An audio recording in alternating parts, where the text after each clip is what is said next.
الحمدللہ رب العالمین والصلاة والسلام علی محمد الامین اعوذ باللہ من الشیطان الرجیم بسم اللہ الرحمن الرحیم۔ خواتین و حضرات، حج و عمرہ کے سلسلے کا یہ تیسرا لیکچر ہے۔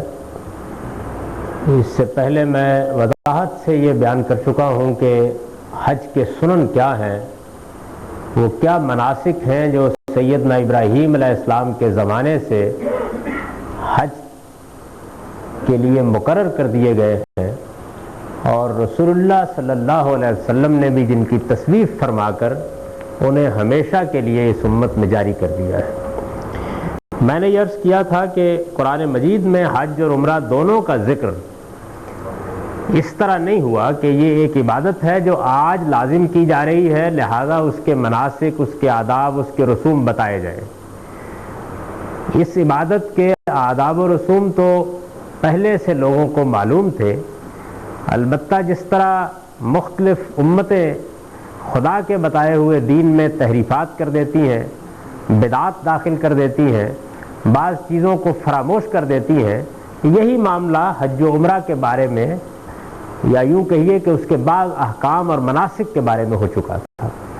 چنانچہ قرآن مجید میں یا تو اس کا ذکر تجدید و اصلاح کے پہلو سے آیا ہے، اور یا پھر کچھ فقہی احکام ہیں جو اس وقت کی خاص صورتحال میں پیدا ہو گئے، اور قرآن مجید نے اس معاملے میں اپنا موقف واضح کر دیا۔ سورہ بقرہ کی جو آیات ہم اس سلسلے میں تلاوت کر رہے ہیں، اس میں یہ بیان کر چکا ہوں کہ ایک بات تو اللہ تعالیٰ نے یہ واضح کی کہ حج اور عمرہ دونوں کو اللہ پروردگار عالم کے لیے ہونا چاہیے، یعنی عبادت کی حقیقی روح اس میں اگر نہیں ہوگی تو پھر وہ محض رسوم کا ایک مجموعہ ہوں گے جن کو آدمی ادا کرنے کے بعد گھر واپس آ جائے گا۔ لیکن اگر وہ اللہ کے لیے ہے، اللہ کی خوشنودی کے لیے ہے، اللہ کے حضور میں پہنچ کر اس سے اپنے گناہوں کی معافی مانگنے کے لیے ہے، اللہ تعالیٰ کے ساتھ باندھے ہوئے عہد کی تجدید کے لیے ہے، اس میثاق کو زندہ کرنے کے لیے ہے جس کی بنیاد پر ایک بندہ مومن کا تعلق اپنے پروردگار کے ساتھ قائم ہوتا ہے، تو پھر یہ للہ ہے، اللہ کے لیے ہے۔ چنانچہ اس سارے سلسلے کی ابتدائی یہاں سے کی ہے کہ وَأَتِمُّ الْحَجَّ وَالْعُمْرَةَ لِلَّهِ، یعنی اللہ پروردگار عالم کے لیے حج و عمرہ کو اتمام تک پہنچاؤ، اپنا حج پورا کرو، اپنا عمرہ پورا کرو، لیکن یہ اللہ کے لیے ہونا چاہیے۔ اس کے بعد پھر یہ بتایا گیا ہے کہ اگر کسی خاص صورتحال میں جنگ و جدال کا معاملہ پیش آ گیا ہے، کوئی اور اس طرح کی صورت ہے کہ جس میں آدمی نے احرام باندھا، گھر سے روانہ ہوا، حج و عمرہ کے لیے جا رہا ہے لیکن پہنچ نہیں سکا، راستے میں کوئی رکاوٹ پیش آ گئی ہے، تو پھر کیا کیا جائے؟ ظاہر بات ہے کہ یہ چیز حج و عمرہ کے احکام میں چند فقہی نوعیت کے سوالات پیدا کرتی ہے۔ چنانچہ قرآن مجید نے اس کا جواب یہ دیا کہ اگر ایسی صورت پیدا ہو جائے، یعنی جس کو بیان کیا کہ فَإِنْ أُحْصِرْتُمْ، یعنی اگر کسی جگہ تم محصور ہو کر رہ جاتے ہو، آگے جانے کا راستہ نہیں ملتا، سبب کوئی بھی ہو سکتا ہے، جس طرح کہ اس وقت یہ سبب پیدا ہوا کہ قریش نے رسالت مآب صلی اللہ علیہ وسلم اور صحابہ اکرام کا راستہ عمرے کے لیے روک دیا، انہوں نے کہا کہ ہم آپ کو داخل نہیں ہونے دیں گے عمرہ کرنے کے لیے، تو یہ گویا محصور ہو جانا ہے۔ ایسی صورت کسی بھی شخص کو کسی بھی زمانے میں پیش آ سکتی ہے۔ ابھی تو بہت امن و امان ہو گیا، لیکن آج سے کوئی 1 صدی پہلے، بلکہ اس سے بھی کم مدت پہلے صورتحال یہ تھی کہ قافلے رک جاتے تھے، لوگوں کے لیے بعض اوقات منزل پر پہنچنا ناممکن ہو جاتا تھا، قافلوں کو لوٹ لیا جاتا تھا اور ان کے پاس بعض اوقات کچھ سامان ہی باقی نہیں رہتا تھا، یعنی اس طرح کی بہت سی صورتیں پیش آ جاتی رہی ہیں اور اب بھی پیش آ سکتی ہے، مستقبل میں بھی پیش آ سکتی ہے۔ ان سب کے بارے میں یہ بتایا کہ اس صورت میں ہدی کا جانور، یعنی قربانی کا جانور اگر ساتھ ہے تو وہ بھیج دینا چاہیے، نہیں ہے تو وہاں سے فراہم کر کے بس قربانی کا ایک جانور بھیج دینا چاہیے۔ اب ظاہر ہے کہ اگر قربانی کے جانور کا جانے کا راستہ موجود ہے تو جائے گا، ورنہ پھر اسی جگہ قربانی ہو جائے گی، جیسے رسالت مآب صلی اللہ علیہ وسلم کو بھی اسی جگہ قربانی کرنی پڑی۔ لیکن احرام نہیں کھولا جا سکتا جب تک کہ قربانی نہ ہو جائے، اور احرام کھولنے کے لیے ضروری ہے کہ سر منڈوایا جائے۔ چنانچہ فرما دیا کہ وَلَا تَحْلِقُوا رُؤُوسَكُمْ حَتَّى يَبْلُغَ الْهَدْيُ مَحِلَّهُ، یعنی جب تک تمہاری ہدی کا جانور، قربانی کا جانور اپنے ٹھکانے پر نہ پہنچ جائے، یعنی قربانی نہ ہو جائے، اس وقت تک تم سر نہیں منڈوا سکتے۔ اچھا، اگر قربانی کا جانور میسر نہیں ہے یا آدمی مریض ہے یا اس کو کوئی تکلیف ہے اس نوعیت کی کہ وہ سر نہیں مڑوا سکتا، تو پھر اس کا ایک فدیہ مقرر کر دیا گیا کہ وہ کچھ روزے رکھ لے، کچھ صدقہ کر دے، یا پھر یہ ہے کہ کوئی قربانی کر دے۔ تو یہ جتنی چیزیں ہیں یہ بیان کر کے گویا اس خاص صورتحال کے بارے میں ہدایات دی گئیں جو کسی موقع پر کسی قافلے کو یا کسی فرد کو حج کے سفر میں پیش آ سکتی ہیں۔ اسی ضمن میں یہ بات بھی بتائی گئی کہ اگر کوئی شخص حج اور عمرے کو ایک سفر میں جمع کرتا ہے، یہ بات بہت اچھی طرح سمجھ لینی چاہیے۔ اس کی وجہ یہ ہے کہ اس کا کوئی تصور لوگوں کے ذہن میں اب باقی نہیں رہا۔ وہ یہ خیال کرتے ہیں کہ وہ اگر ایک ہی سفر میں حج و عمرہ کرتے ہیں تو یہ کوئی بڑا اہم اور افضل کام ہے جو وہ کر رہے ہیں۔ قرآن مجید سے یہ معلوم ہوتا ہے کہ اللہ تعالیٰ کا منشا یہی ہے کہ آدمی کو اگر توفیق ہو اور اس کے وسائل ہوں اور حالات ہوں تو وہ حج کے لیے الگ سفر کرے، عمرے کے لیے الگ سفر کرے۔ اسی سے یہ بھی اندازہ کیا جا سکتا ہے کہ وہ لوگ جو وہاں پہنچ جاتے ہیں اور پھر اس کے بعد تنعیم پر جا کر ایک عمرہ کر لیا، دوسرا عمرہ کر لیا، وہ قرآن مجید کے منشا کتنا خلاف عمل کرتے ہیں۔ چنانچہ میں نے یہ پچھلی دفعہ بھی عرض کیا تھا کہ رسول اللہ صلی اللہ علیہ وسلم نے اور صحابہ کرام نے اس معاملے میں جو سنت قائم کی اس میں اس کا کوئی تصور نہیں تھا۔ سفر کر کے آئے ہیں، بس ایک عمرہ کیا ہے، اس کے بعد حرم میں جائیں گے، بیٹھیں گے، اللہ کی عبادت کریں گے۔ لیکن یہ کہ عمرہ ایک غیر معمولی عبادت ہے، حج ایک غیر معمولی عبادت ہے، اس کو مذاق نہیں بنایا جا سکتا، یہ پورے اہتمام کے ساتھ سفر کر کے ہونی چاہیے۔ چنانچہ اللہ تعالیٰ یہ فرما رہے ہیں قرآن مجید میں کہ اگر کوئی آدمی ایک سفر میں حج اور عمرے کو جمع کرتا ہے تو یہ ایک رخصت سے فائدہ اٹھانا ہے، یعنی اسے کرنا تو یہ چاہیے تھا کہ عمرے کا سفر الگ کرتا، حج کا سفر الگ کرتا۔ اگر وہ ایسا کرتا ہے تو پھر اس کو اس کے کفارے کے طور پر جانور قربانی کرنا پڑے گا۔ چنانچہ اس وقت جو قربانی بالعموم پاکستان سے جانے والے لوگ کرتے ہیں اور بھی بہت سے ممالک سے جانے والے لوگ کرتے ہیں، وہ اصل میں یہی قربانی ہوتی ہے۔ یعنی حج کی جو اپنی قربانی ہے جس میں بندہ اپنے پروردگار کے حضور میں پیش کرنے کے لیے قربانی کا جانور لے جاتا ہے، جس کو اصطلاح میں ہدی کا جانور کہا جاتا ہے، یہ ہمارے ہاں اب کم و بیش ختم ہو چکی، کوئی بھی نہیں کرتا۔ بلکہ حج و عمرہ کے جمع کرنے کی جو قربانی لازم ہو جاتی ہے اور جو کفارے کی قربانی ہے وہی بالعموم کی جاتی ہے۔ اگر یہ نہ ہو تو پھر حج پر کوئی قربانی لازم نہیں ہے۔ یعنی اگر آدمی نے حج اور عمرے کو ایک سفر میں جمع نہیں کیا ہے تو پھر قربانی کرنا ضروری نہیں ہے۔ اگر وہ ہدی کا جانور لے جاتا ہے اچھی بات ہے، نیکی اور خیر کا کام ہے، قربانی بجائے خود ایک عبادت ہے اللہ تعالیٰ کی، لیکن لازم نہیں ہوتی، حج میں بھی لازم نہیں ہوتی، عمرے میں بھی لازم نہیں ہوتی۔ حج اور عمرے کو اکٹھا کیا جائے تو پھر کفارے کی قربانی کرنا ضروری ہے، اس کو قرآن نے بیان کیا۔ چنانچہ فرمایا ہے کہ فمن تمتع بالعمرۃ الی الحج، یعنی جس نے عمرہ کیا اور پھر حج تک وہیں مقیم رہا اور اس طرح ایک ہی سفر میں اس نے عمرے اور حج دونوں کا فائدہ اٹھایا، تو اس کے لیے یہ ضروری ہے کہ فمستیسر من الہدی، کہ وہ پھر جانور کی قربانی دے۔ اور اگر قربانی اس کو میسر نہ ہو تو پھر وہ حج کے دنوں میں 3 دن کے روزے رکھے اور واپس آ کر 7 دن کے روزے رکھے، اور اس طرح 10 روزے کفارے کے طور پر اس کو رکھنا ہوں گے۔ اگر وہ مسجد حرام کا رہنے والا ہے تو پھر ظاہر ہے کہ یہ معاملہ وہی ہو جائے گا، پھر 3 روزے وہاں رکھ کے واپس آنے کا کوئی قانون نہیں ہوگا۔ فرمایا کہ یہ اللہ تعالیٰ کے مقرر کردہ مناسک ہیں، یہ شریعت کے حدود ہیں، اور ان کے معاملے میں آدمی کو پوری طرح محتاط رہنا چاہیے۔ واتقوا اللہ، ظاہر ہے کہ اگر یہ اللہ تعالیٰ سے ڈر کر، اللہ تعالیٰ کے خوف کے ساتھ، اللہ تعالیٰ کے حدود کی پیروی کے ساتھ، اس کے صحیح تصور کے ساتھ نہ ہو تو پھر یہ چیزیں اپنی معنویت کھو بیٹھتی ہیں۔ اور ارشاد فرمایا کہ اسے معمولی چیز نہ سمجھو، وَاعْلَمُوا أَنَّ اللَّهَ شَدِيدُ الْعِقَابِ، اللہ تعالیٰ ایسی معاملوں میں بہت سخت مواخذہ کرتے ہیں، اور یہ بات تم کو معلوم رہنی چاہیے۔ اس کے بعد خاص طور پر یہ چیز بتائی کہ حج میں اگر آدمی احرام باندھ رہا ہے تو یہ احرام محض لباس کا احرام نہیں ہونا چاہیے، بلکہ یہ نفس کا احرام ہونا چاہیے۔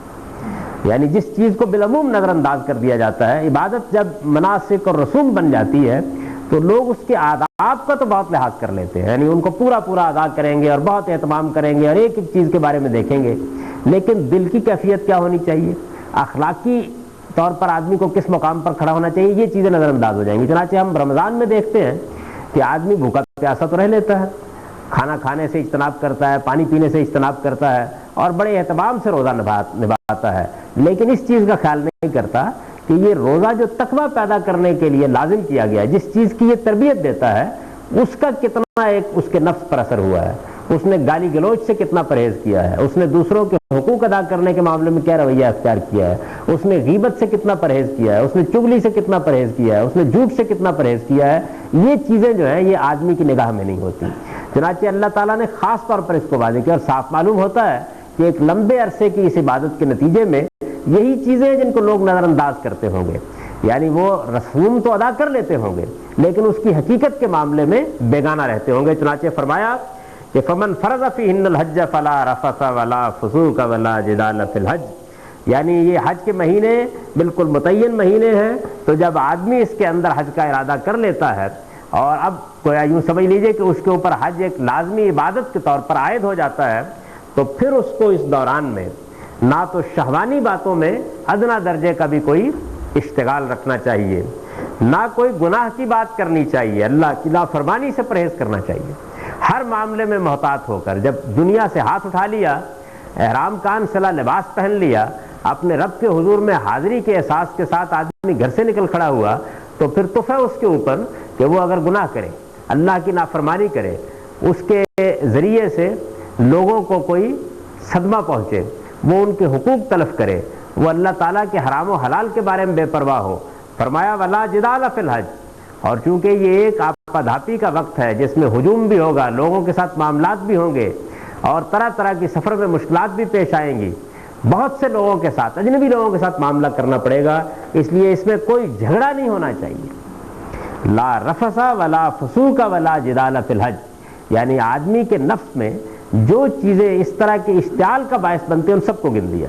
کوئی شہوانی بات نہیں ہونی چاہیے، خدا کی کوئی نافرمانی نہیں ہونی چاہیے، کسی نوعیت کا کوئی جھگڑا، کوئی لڑائی، دوسروں کے حقوق کو تلف کرنے کا کوئی طریقہ نہیں ہونا چاہیے. فرمایا وما تفعلوا من خیر یعلمہ اللہ. یعنی اس کے بجائے، اتنا جملہ یہاں مقدر ہے، اس کے بجائے ہونا یہ چاہیے کہ تم زیادہ سے زیادہ نیکی کرو. خدا کی راہ میں نکلے ہو تو زیادہ سے زیادہ نیکی کرو، اپنے نفس کو زیادہ سے زیادہ پاکیزہ کرو، اس کو زیادہ سے زیادہ علائشوں سے محفوظ رکھو، اپنے مالک کی عبادت کی طرف رجوع کرو. جو کام عام حالات میں نیکی کے نہیں ہو سکتے ان کا بھی انتظام کرو. اگر خدا نے کچھ دے رکھا ہے تو زیادہ سے زیادہ انفاق کرو. تمہارے گرد و پیش میں اگر کچھ لوگ موجود ہیں تو ان کے حقوق ادا کرنے کی کوشش کرو. تمہارے ساتھ اگر کچھ لوگ مسافر ہیں تو ان کی کوئی خدمت کر سکتے ہو تو وہ خدمت انجام دو، بجائے اس کے کہ ان کے ساتھ کسی جھگڑے میں الجھو. اس سفر کا ارادہ کرتے ہی آدمی کو یہ خیال کر لینا چاہیے کہ وہ اپنے مالک کے حضور میں پہنچ رہا ہے، لہذا آرام کا، آسائش کا، دوسروں سے حقوق طلب کرنے کا یہ خیال بالکل دل سے نکالنا چاہیے. جو جگہ میسر ہے، جیسی میسر ہے، اگر کسی نے زیادتی بھی کی ہے تو بس اس کے ساتھ نرمی اور محبت کا رویہ اختیار کرنا چاہیے. چنانچہ یہی ہدایت اس معاملے میں دی اور یہ فرمایا ہونا تو یہ چاہیے کہ تم زیادہ سے زیادہ اس سفر میں نیکی کمانے کی کوشش کرو. اور یہ بات یاد رکھو کہ وما تفعلوا من خیر یعلمہ اللہ. جو نیکی بھی تم اس راستے میں کماؤ گے، جو خیر بھی تم انجام دو گے، جس بھلائی کو بھی تم اختیار کرو گے، تمہارا مالک اس سے خوب باخبر ہے، اس کے ریکارڈ میں آ جائے گی اور تم کو اس کا وہ بے پناہ اجر عطا فرمائے گا. وَتَزَوَّدُوا فَإِنَّ خَيْرَ الزَّادِ التَّقْوَىٰ. اور فرمایا کہ اس راستے میں سامان سفر تو ہر آدمی لیتا ہی ہے.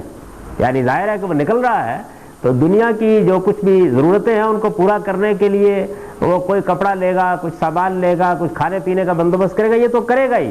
لیکن یہ سفر محض سفر نہیں ہے، اس لیے تقوی کا زاد راہ لو. یعنی اس سفر میں نکلو تو تمہارے پاس تقوی کا سامان سفر ہونا چاہیے. فإن خیر الزاد التقویٰ. اس لیے کہ تقوی کا سامان سفر ہی سب سے بہتر سامان سفر ہے. وتزودوا فإن خیر الزاد التقویٰ. یہی اس آیت کا صحیح مفہوم ہے.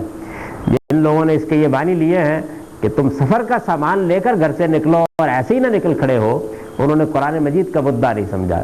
سامان سفر تو آدمی لیتا ہی ہے اور وہ بہرحال کچھ نہ کچھ ساتھ لے گا اور لے کر جائے گا. یہ باتیں شریعت کا، دین کا موضوع نہیں ہوتی. یہ تو یہاں یہ فرمایا جا رہا ہے کہ یہ وہ راستہ ہے، یہ وہ سفر ہے کہ جس سفر میں اصل زاد راہ تقویٰ. وَتَزَوَّدُوا فَإِنَّ خَيْرَ الزَّادِ التَّقْوَىٰ. تقوی کا سامان سفر لے کر گھر سے نکلو، اس لیے کہ بہترین سامان سفر تقویٰ ہے. وَاتَّقُونِ يَا أُولِي الْأَلْبَابِ. اور مجھ سے ڈرتے رہو اے عقل والو. یعنی میں تمہارا پروردگار ہوں، خدا کے معاملے میں نچنت اور بے خوف نہ ہو. یہ بات یاد رکھو کہ اس نے تم کو آزمائش کے لیے بھیجا ہے، وہ ایک ایک عمل تمہارے کا نگران ہے. لہذا اگر کچھ عقل رکھتے ہو تو اللہ تعالیٰ کے مقابلے میں سرکشی نہ اختیار کرو، اس کے حدود کی پیروی کرتے رہو. اور بالخصوص اس سفر میں تو ایک ایک قدم سوچ کر رکھو. تمہیں معلوم ہونا چاہیے کہ تم اب مالک کے حضور میں کھڑے ہو رہے ہو. لیس علیکم جناح ان تبتغوا فضلا من ربکم، البتہ اس میں کوئی حرج کی بات نہیں ہے کہ یہ سفر تم نے اللہ کے لیے کیا. اوپر یہ بیان ہوا تھا نا کہ وَأَتِمُّوا الْحَجَّ وَالْعُمْرَةَ لِلَّهِ، یعنی یہ سفر اللہ کے لیے ہونا چاہیے. اس پہ خدا کی خوشنودی، اللہ تعالیٰ کے دربار میں حاضری، اس کے ساتھ عہد و میثاق باندھنے کا داعیہ، یہی لے کر گھر سے نکلنا چاہیے. تاہم اگر اس کے ساتھ آدمی کوئی تجارت کر لیتا ہے، کوئی سامان لے لیتا ہے، یا کوئی دنیوی نوعیت کا کام بھی ساتھ کر لیتا ہے تو فرمایا اس میں کوئی حرج کی بات نہیں ہے. لیکن بڑا فرق ہے اس میں کہ آدمی اصلاً تجارت کے لیے جائے، اصل میں دنیا کمانے کے لیے جائے، اصل میں کوئی تفریح کا ٹور اور کہے کہ چلیے جاتے جاتے حج بھی کر لیتے ہیں. اور بڑا فرق ہے اس میں کہ آدمی حج کے لیے نکلے، اللہ کی راہ میں نکلے، اس کے گھر میں حاضری کے لیے نکلے اور اس کے ساتھ یہ خیال کرے کہ چلتے چلتے چلیے کچھ تجارت بھی کر لیتے ہیں. یہ دوسری بات بالکل جائز ہے. چنانچہ فرمایا کہ وَلَيْسَ عَلَيْكُمْ جُنَاحٌ أَن تَبْتَغُوا فَضْلًا مِّن رَبِّكُمْ، یعنی اس سفر میں ظاہر ہے کہ اس زمانے میں سفر وسیلہ ظفر ہوتا تھا، لوگوں کو تجارت بھی کرنا ہوتی تھی اور اتنا لمبا سفر لوگ کرتے تھے، اس کے ساتھ کچھ انہوں نے زیادہ سفر کے لیے بھی یہ سہولت ہو جاتی تھی، کچھ مال تجارت ساتھ لے جائیں وہاں بیچ دیں. تو فرمایا اس میں کوئی حرج نہیں ہے، اگر تم اللہ کا فضل تلاش کرو تو کوئی حرج کی بات نہیں. فَإِذَا أَفَضْتُم مِّنْ عَرَفَاتٍ فاذكروا الله عند المشعر الحرام واذكروه كما هداكم وإن كنتم من قبله لمن الضالين. فرمایا کہ اس کے بعد یہ بات بھی سمجھ لو کہ جب تم عرفات سے واپس ہوتے ہو تو پھر اللہ تعالیٰ کے ذکر کے لیے مشعر حرام یعنی مزدلفہ میں ٹھہرنا بھی ضروری ہے. معلوم ہوتا ہے کہ اس معاملے میں بھی بعض لوگوں کے ہاں کچھ اختلاف پیدا ہو گیا ہوا تھا. یعنی ایسے بھی لوگ تھے کہ جو عرفات میں جاتے اور سیدھے منا واپس آ جاتے، اور جس طرح آگے چل کر معلوم ہوگا قریش کا طریقہ یہ تھا کہ وہ مشعر حرام میں یعنی مزدلفہ میں جاتے اور عرفات میں کہتے کہ ہم کو نہیں جانا چاہیے. تو اللہ تعالیٰ نے یہ اصلاح فرما دی کہ جو لوگ عرفات جاتے ہیں ان کو واپس آنا ہے مشعر حرام میں، مزدلفہ میں رات گزارنی ہے. وَاذْكُرُوهُ كَمَا هَدَاكُمْ، اور فرمایا کہ اس میں اللہ کا ذکر اسی طرح کرو، اللہ کو اسی طرح یاد کرو جس طرح کہ اس نے تم کو ہدایت دی ہے، یعنی جیسے مناسک معلوم ہے.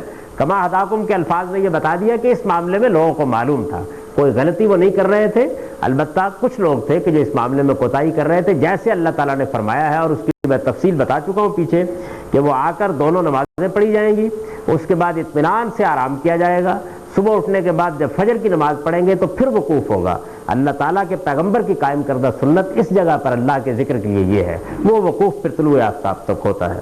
وَإِن كُنتُم مِّن قَبْلِهِ لَمِنَ الضَّالِّينَ، اور فرمایا کہ اس سے پہلے تو اس میں کوئی شبہ نہیں ہے کہ تم اس معاملے میں بہت سی گمراہیوں میں مبتلا تھے. یعنی صاف معلوم ہوتا ہے کہ بعض چیزوں کے معاملے میں غلطی ہو رہی تھی، کوتاہی ہو رہی تھی، اس کی اللہ تعالیٰ اصلاح فرما رہے ہیں.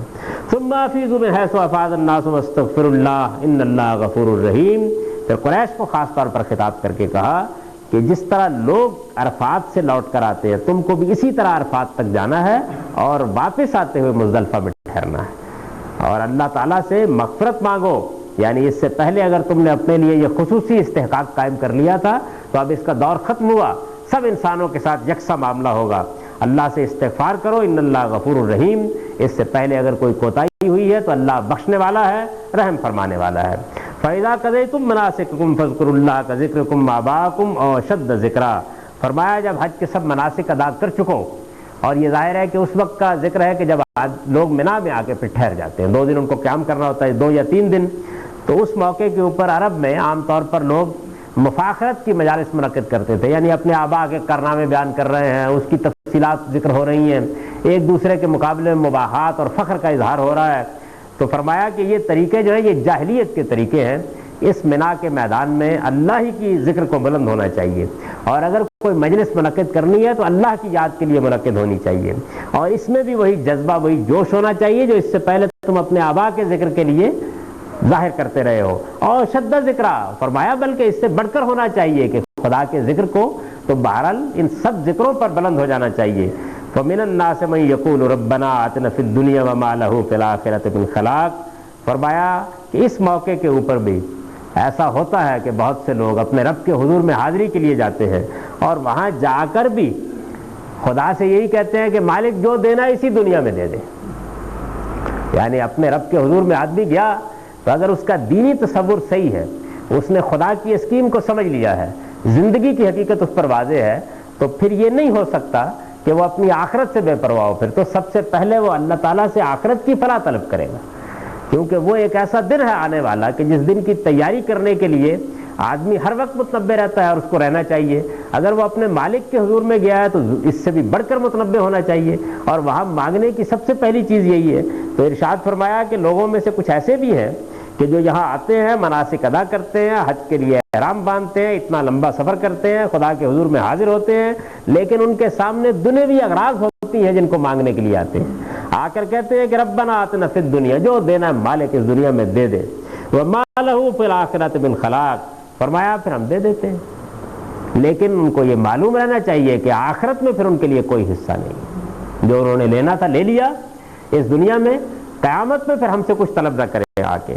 فرمایا ومنہم من یقول, کہ انہی میں سے وہ لوگ بھی ہیں کہ جو اس معاملے میں صحیح رویہ اختیار کرتے ہیں اور کہتے ہیں کہ ربنا آتنا فی الدنیا حسنۃ وفی الآخرۃ حسنہ, پروردگار ہم کو دنیا میں بھی خیر عطا فرما اور آخرت میں بھی خیر عطا فرما. اور ان کی زبان پر یہ دعا ہوتی ہے کہ وقنا عذاب النار, مالک ہم کو آگ کے عذاب سے بچا لینا. تو یہ معلوم ہوا کہ صحیح رویہ یہ ہے, یعنی جو توازن اللہ تعالیٰ زندگی کے بارے میں پیدا کرنا چاہتے ہیں, ایک مسلمان کو جس جگہ کھڑا کرنا چاہتے ہیں وہ یہ جگہ ہے.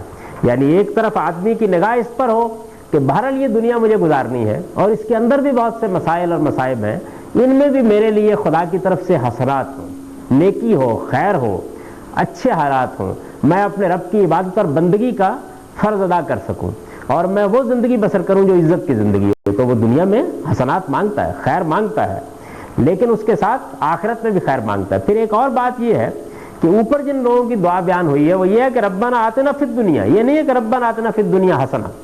یعنی آدمی اس دنیا کے اندر بھی اگر مانگے تو حسنہ مانگے, خیر مانگے, اللہ تعالیٰ سے مال مانگے یا دولت مانگے یا روپیہ مانگے یا عزت مانگے یا اقتدار مانگے یا علم مانگے, جو چیز بھی مانگے وہ حسنہ کے پہلو سے مانگے. یہ نہیں ہے کہ وہ دنیا کی ایک چیز ہے جس کی حرص میں وہ مبتلا ہے اس کو طلب کر رہا ہے. یعنی خدا سے اس دنیا کے لیے بھی اگر کچھ مانگے تو وہ خیر کے پہلو سے مانگے, کیونکہ خدا اگر خیر دے گا تو مال میں بھی پیدا کرے گا, وہ دولت میں بھی پیدا کرے گا, اقتدار میں بھی پیدا کرے گا. ورنہ ان میں سے ہر چیز فتنہ بن جائے گی, اولاد فتنہ بن جائے گی, بیوی فتنہ بن جائے گی, بچے فتنہ بن جائیں گے, شوہر فتنہ بن جائے گا, دنیا کے اندر کاروباری حالات فتنہ بن جائیں گے, اقتدار فتنہ بن جائے گا. اور ان سب چیزوں کو ہم روزمرہ فتنہ بنتے ہوئے دیکھتے ہیں. چنانچہ ایک بندہ مومن اپنے رب سے جب مانگتا ہے تو وہ دنیا میں بھی حسنہ مانگتا ہے, وفی الآخرۃ حسنہ, اور فرمایا آخرت میں بھی وہ حسنہ مانگتے ہیں اور یہ کہتے ہیں کہ وقنا عذاب النار, پروردگار ہمیں آگ سے عذاب سے بچا لینا. فرمایا اولئک لہم نصیب مما کسبوا واللہ سریع الحساب, ان لوگوں کے لیے اللہ کے ہاں وہ حصہ مقرر ہے جو ان کی کمائی کے نتیجے میں ان کو ملے گا, اور اللہ تو حساب چکا دینے میں بہت تیز ہے. وہ دنیا میں بھی جو کچھ چکانا ہوتا ہے چکا دیتے ہیں فوراً, اور قیامت میں بھی دیر نہیں کریں گے, جو کچھ بندے کو دینا ہے دے دیں گے. وَاذْكُرُوا اللَّهَ فِي أَيَّامٍ مَّعْدُودَاتٍ, فرمایا اس کے بعد جب تم منا میں ٹھہرے ہوئے ہو تو پھر ان محدود ایام میں, یعنی وہ آگے سے واضح ہو جاتا ہے کہ یہ منائی کا ذکر ہے, ان معدود ایام میں, محدود ایام میں, 2-3 دن ہیں جو, ان میں اللہ کو خوب یاد کرو. فمن تعجل فی یومین فلا اثم علیہ, وہاں تم چاہو تو 3 دن ٹھہرو, چاہو تو 2 دن ٹھہرو. تو اگر آدمی 2 دن ٹھہرا ہے تو اس پر بھی کوئی گناہ نہیں ہے, اور اگر اس نے تاخیر کی, 1 دن مزید ٹھہر گیا تو اس پر بھی کوئی. لمن اتقا, اصل بات یہ ہے کہ یہ سب ان کے لیے ہے کہ جنہوں نے خدا کا تقوی اختیار کیا. اس لیے واتقوا اللہ, اللہ کا تقوی اختیار کرو. وَاعْلَمُوا أَنَّكُمْ إِلَيْهِ تُحْشَرُونَ, اور جو کچھ بھی کرتے ہو, خواہ یہاں کرتے ہو یا گھر میں کرتے ہو, اس بات کو ہمیشہ یاد رکھو, یہ تمہارے سامنے رہنی چاہیے. اس کو جان رکھو کہ ایک دن تم کو اپنے مالک کے حضور میں ایسے ہی جمع ہونا ہے جس طرح تم میدان عرفات میں جمع ہوئے. انکم الیہ تحشرون, اسی طرح تم کو جمع ہونا ہے, اسی طرح اپنے پروردگار کے حضور میں تم کو ایک دن آنا ہے. لہذا اس آنے کو ہمیشہ ذہن میں رکھو. وہ آنا اگر ذہن میں نہیں رہا تو پھر کوئی چیز بھی اپنے صحیح مقام پر نہیں رہے گی. قرآن مجید میں یہ وہ ضروری باتیں ہیں جو حج کے باب میں بیان فرمائی گئی. اس میں کچھ فقہی احکام بھی آ گئے ہیں, اور جن چیزوں کی اصلاح مقصود تھی وہ بھی کر دی گئی ہے. 2-3 چیزیں اور سمجھ لینی چاہیے تاکہ خلاصے کے طور پر یہ بات سامنے رہے کہ حج و عمرہ سے متعلق جو عام طور پر ہمارے ہاں تصور دیا جاتا ہے اس میں کیا غلطی ہے اور صحیح تصور اس معاملے میں کیا ہے. یہ ساری بحث سے, جس میں نے پہلے مناسک بیان کیے, جو سنن قائم کی گئی ہیں وہ بیان کی, پھر اس کے بعد قرآن مجید کی یہ فقہ بھی آپ کے سامنے بیان کر دی. جو چیز بالکل واضح ہوتی ہے وہ یہ ہے کہ حج حج ہے اور عمرہ عمرہ ہے، یعنی یہ دونوں اپنے الگ الگ مناسک رکھتے ہیں۔ عمرے کے مناسک ہم نے جان لیے، حج کے مناسک بھی ہم نے جان لیے۔ اب اس کے بعد کچھ مسائل پیدا ہوتے ہیں جن کی وجہ سے حج و عمرہ کی بعض صورتیں بدل جاتی ہیں۔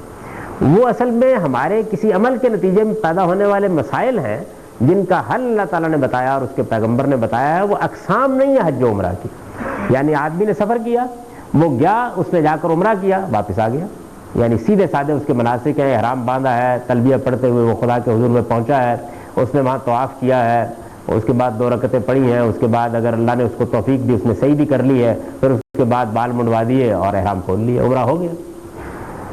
اسی طریقے سے حج کے مناسک میں عرض کر چکا ہوں کہ وہ گیا ہے، اس نے جا کر مینا میں ڈیرا ڈالا ہے، عرفات میں گیا ہے، پھر مزدلفہ میں رات اس نے قیام کیا ہے، پھر وہ واپس مینا میں آیا ہے، کنکر مارے ہیں، قربانی کی ہے، اس کے بعد احرام کھولا ہے، آ کر بیت اللہ کا طواف کیا ہے، واپس جا کر پھر وہاں قیام پذیر رہا ہے اور وہاں دو دن تک رمی ہوتی رہی ہے۔ ان کی تفصیل میں کر چکا۔ یہ حج اور عمرہ بالکل الگ الگ چیزیں ہیں۔ اب اس کے بعد جس طرح ہم نے یہ دیکھا کہ اگر کسی آدمی نے حج اور عمرے کو ایک سفر میں جمع کر لیا ہے تو اس کے اوپر ایک قربانی لازم ہو جاتی ہے، یعنی قربانی اس کا لازمی حصہ نہیں تھی۔ حج میں اگر قربانی کا جانور، ہدی کا جانور لے جایا گیا ہے تو یہ بڑی خیر کی بات ہے، لیکن یہ لازم نہیں تھا۔ نہ عمرے کے لیے قربانی لازم تھی، نہ حج کے لیے لازم تھی۔ یہ لازم کب ہوئی؟ اس وقت لازم ہوئی جب حج اور عمرے کو ایک سفر میں جمع کر لیا گیا۔ اسی طرح کی ایک صورت پیش آتی ہے کہ ایک آدمی نے ہدی کا جانور لے لیا، یعنی ایک تو یہ ہے نا کہ اس نے وہاں جا کے حج و عمرہ کیا اکٹھے اور پھر وہاں سے قربانی کا جانور لے کر کفارے کی قربانی کر دی۔ ایک اور صورت یہ ہے کہ وہ ہدی کا جانور لے کر جاتا ہے، یعنی قربانی کا جانور اس نے ساتھ لے لیا ہے، جس طرح کے پرانے زمانے میں لوگ لیتے تھے، اب بھی آدمی چاہے تو لے سکتا ہے۔ تو اگر ہدی کا جانور اس نے ساتھ لے لیا ہے تو پھر وہ اس وقت تک احرام نہیں کھول سکتا جب تک کہ قربانی نہ ہو جائے۔ یہ بات ہم پیچھے پڑھ چکے ہیں، قرآن مجید میں فرمایا نا کہ وَلَا تَحْلِقُوا رُؤُوسَكُمْ حَتَّىٰ يَبْلُغَ الْهَدْيَ مَحِلَّهُ، یعنی اس وقت تک سر نہیں مونڈا جا سکتا جب تک کہ قربانی اپنی جگہ پر نہ پہنچ جائے، اور جب تک سر نہیں مونڈا جائے گا اس وقت تک احرام نہیں کھولا جا سکتا۔ یعنی یہ نتیجہ نکلے گا اگر ہدی کا جانور ساتھ لے کر آدمی گیا ہے۔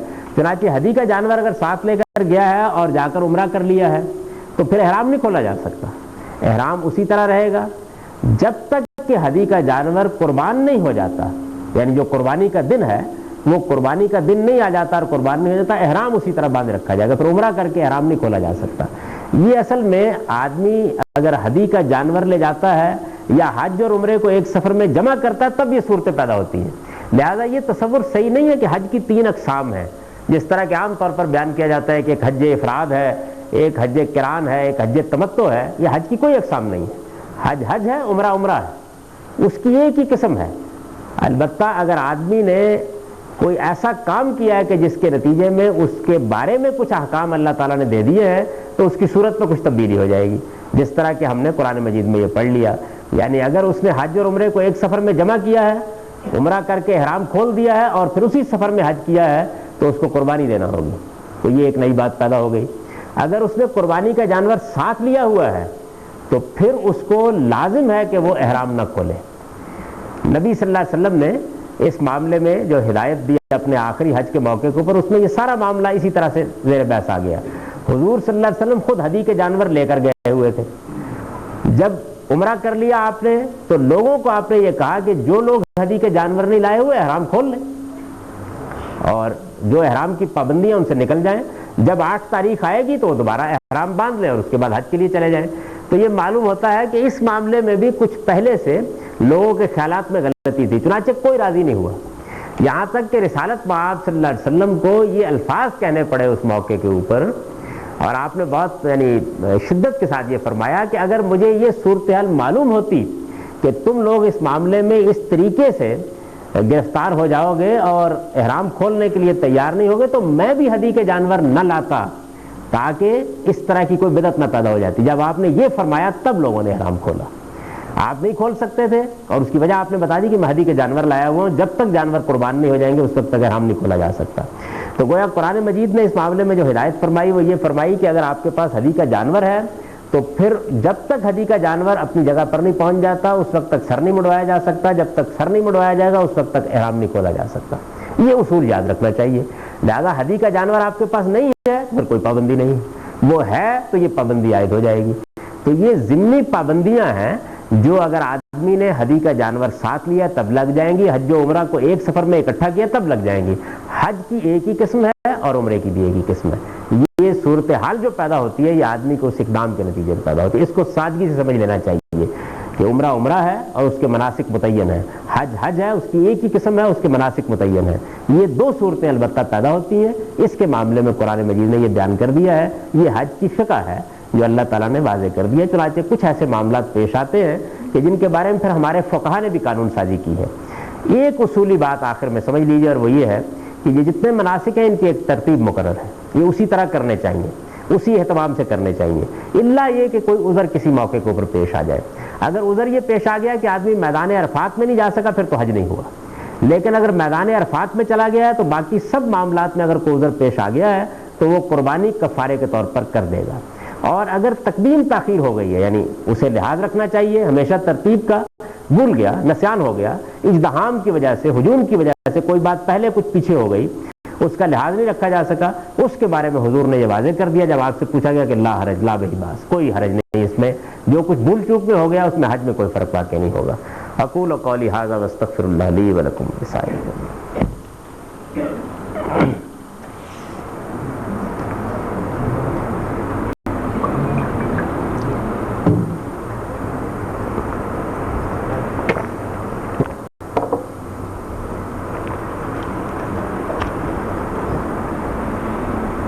یہ پچھلی دفعہ کچھ سوالات باقی ہیں انہیں سے میں ابتدا کر رہا ہوں، کر لی۔ حضرات ہم نے المورد میں قرآن مجید کے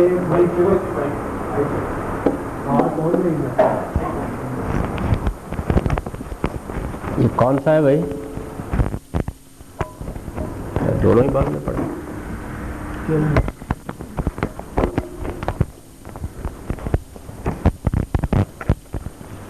حضرات ہم نے المورد میں ایک کورس کا آغاز کیا ہے جو جولائی سے شروع ہوگا۔ اس میں قرآن مجید کے منتخب مقامات کا ترجمہ سکھایا جائے گا، معصور دعاؤں کا ترجمہ سکھایا جائے گا، اور سیرت صحابہ کے حوالے سے مخصوص لیکچرز ہوں گے۔ تو جو حضرات اس کورس میں شریک ہونا چاہیں یہ ہفتے میں 4 دن کے لیے ہوگا، شام کے اوقات میں، وہ رابطہ کر لیں اور اگر پتے دے دیں تو ان کو فارم مل جائیں گے، ورنہ المورد سے فارم بھی لیے جا سکتے ہیں۔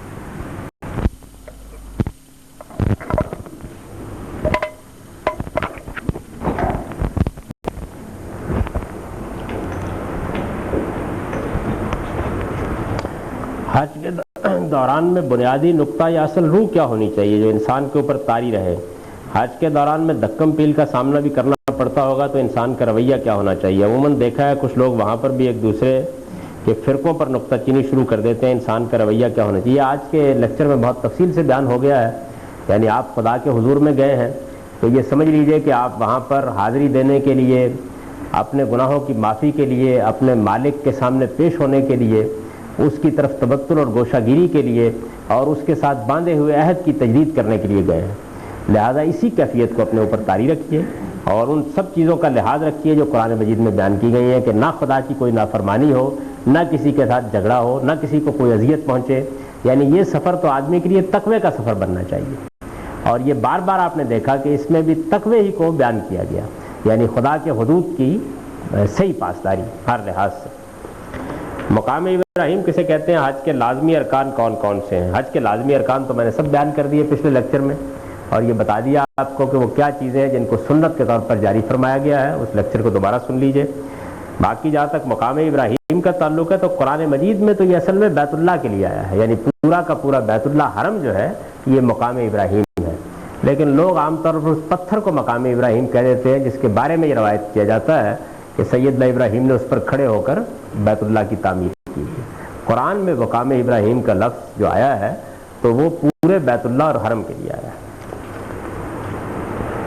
کیا کوئی آدمی یہاں رہتے ہوئے بھی قربانی کا جانور وہاں بھیج سکتا ہے اگرچہ اس کی حج کی نیت بھی نہ ہو، یا وہ حج کو جانے والے کسی آدمی کے ہاتھ رقم دے دے کہ وہاں جا کر قربانی کر دے؟ کیا یہ بہتر ہے یا وہ یہیں قربانی کرے؟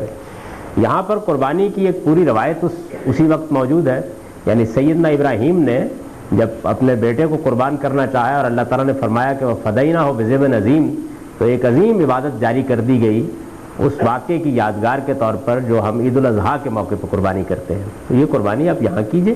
یہ قربانی نبی صلی اللہ علیہ وسلم کی قائم کردہ سنت ہے, یہ سیدنا ابراہیم کی قائم کردہ سنت ہے. انبیاء علیہم السلام جتنے بھی اس کے بعد آئے ہیں ان سب کے ہاں یہ چیز موجود رہی ہے. حضور نے بھی اس کے بارے میں فرمایا, جب لوگوں نے پوچھا کہ ما ھذہ الاضحیٰ یا رسول اللہ, یہ کیا ہے قربانی ہے, تو آپ نے فرمایا سنت ابیکم ابراہیم, یہ تمہارے باپ ابراہیم کا طریقہ ہے. تو اس وجہ سے وہ قربانی جو ہم کرتے ہیں بس وہ ٹھیک ہے, وہ اللہ کے حضور میں پہنچ جاتی ہے, یہاں سے کوئی جانور بھیجنے کی ضرورت نہیں. کیا عید الاضحیٰ کی قربانی کا حج سے کسی قسم کا کوئی تعلق ہے؟ یہ دونوں الگ الگ ہیں. یعنی حج کرنے والے لوگ تو حج کی قربانی کرتے ہیں, وہ یہ قربانی نہیں کرتے عید الاضحیٰ کی. اگر انہوں کرنی ہے تو وہ حرم میں ہدی کا جانور لے کر جائیں گے, یا پھر جس طرح کہ میں نے عرض کیا کفارے کی قربانی ہوتی ہے. عید الاضحیٰ کی قربانی باقی لوگ کرتے ہیں, اور وہ قربانی بھی ایک سنت کے طور پر جاری کی گئی ہے.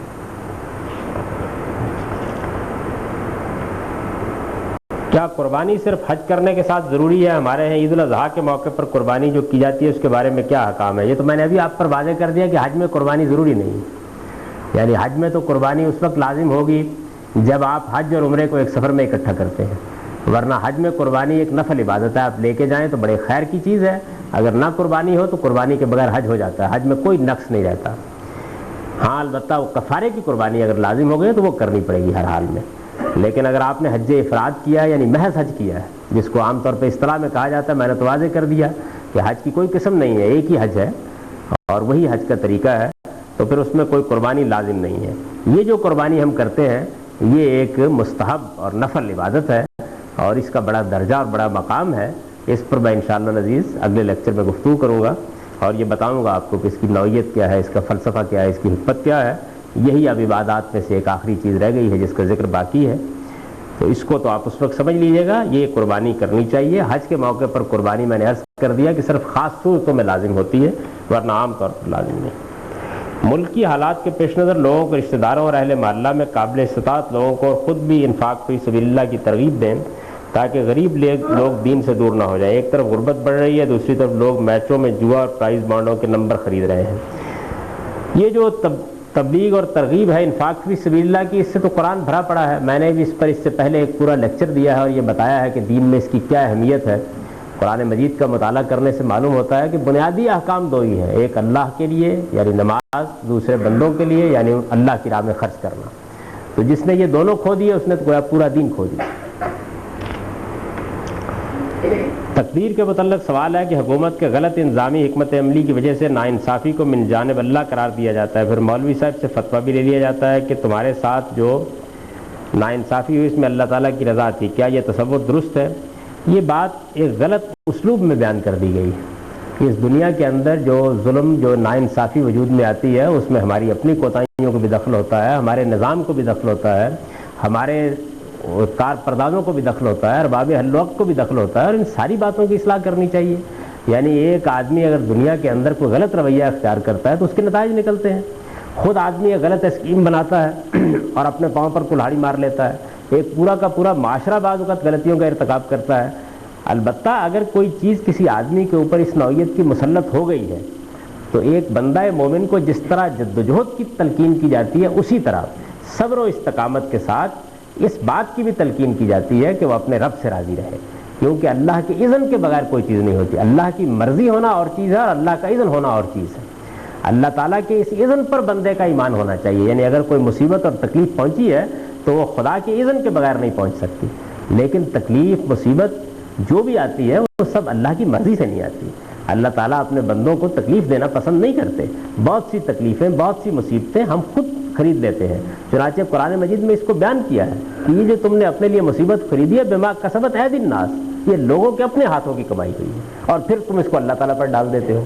تو یہ دینی رویہ صحیح نہیں ہے.